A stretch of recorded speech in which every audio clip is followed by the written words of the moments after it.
शेतकरी मित्रांनो नमस्कार. डाळिंब शेतीच्या यूट्यूब चॅनलमध्ये मी सुशांत सुर्वे आपल्या सर्वांचे पुन्हा एकदा सहर्ष स्वागत करतो. मित्रांनो, डाळिंबामध्ये आपण नेहमी सांगत असतो की एखाद्या शेतकऱ्याने डाळिंब लावल्यानंतर म्हणजे एखादा नवीन शेतकरी ज्यावेळेस डाळिंब लावतो तर त्यावेळेस त्याच्या डोक्यात एकदा तरी हा विचार येतो का कुठून बुद्धी आली आणि हे डाळिंब पीक लावलं.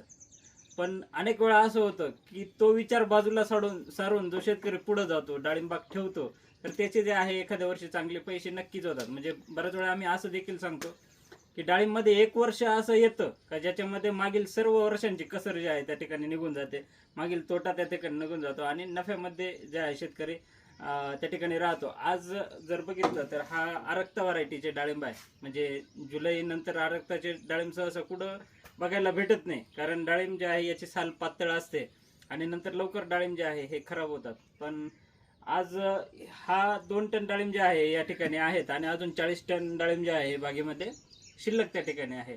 आणि सकाळपासून 4 व्यापारी जे आहे या बागेच्या व्यवहारासाठी या ठिकाणी येऊन गेले. आणि डाळिंबामध्ये आपण बघतोय की रेट जे आहे सध्या फार चांगल्या याच्यामध्ये आहे, फार चांगले रेट जे आहे डाळिंबाला सध्या भेटत आहे. तर आरक्ता व्हरायटीचे हे डाळिंब आहे, खूप चांगल्या पद्धतीने आता हा 2 टन इथे शिल्लक आहे. तर जे नवीन शेतकरी डाळिंबामध्ये येतात तर त्यांना देखील हे सांगणं आहे की व्यवस्थित पद्धतीमध्ये डाळिंब जर आपण केलं, म्हणजे आता हा जर डाळिंबाचा प्लॉट आपण जर बघायला गेलं तर नदीच्या कडेला आहे.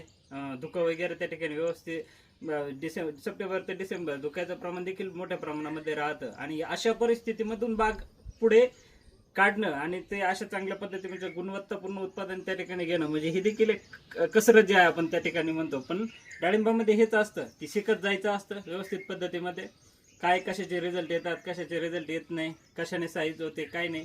अशा पद्धतीमध्ये जर नोंदी आपण त्या ठिकाणी ठेवला आणि खर्च आणि उत्पन्न जर यांचा ताळमेळ बसला तर डाळिंबासारखं दुसरं पीक त्या ठिकाणी नाही.